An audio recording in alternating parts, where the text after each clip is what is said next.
Kadiri town NGO కాలనీకి చెందిన P Sasikala అనే ఆమె తన కుమార్తె సాయి వర్షినితో పాటు గత రాత్రి కదిరి ప్రభుత్వ ఆసుపత్రి నందు అడ్మిట్ కావడం జరిగింది. అక్కడ అవుట్ పోస్ట్ నుండి వచ్చిన సమాచారం మేరకు మేము వెళ్లి విచారించగా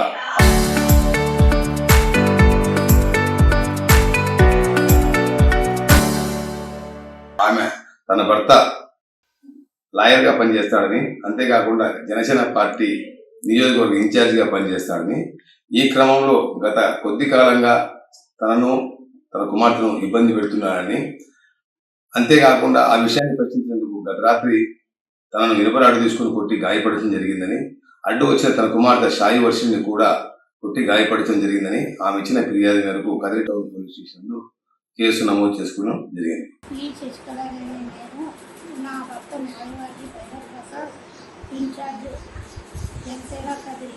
నిన్న ఏదో చిన్న కుటుంబ సమస్యతో మేము, అది ప్రతి కుటుంబంలోనూ ఉండేది, చిన్న చిన్న సమస్యలు, ఏదో ఆవేశంతో వెళ్ళింది వాస్తవమే. కానీ దీన్ని రాజకీయ కోణంతో మీడియా నిపుణులు రాజకీయ పరంగా దాన్ని పెద్దదిగా చేయడము, కుటుంబాలను విచ్ఛిన్నం చేయడం అవుతుంది. చిన్న సమస్యని కౌన్సిలింగ్ ద్వారా తక్షణమే మేమిద్దరం మళ్ళీ పరిష్కరించుకున్నాం.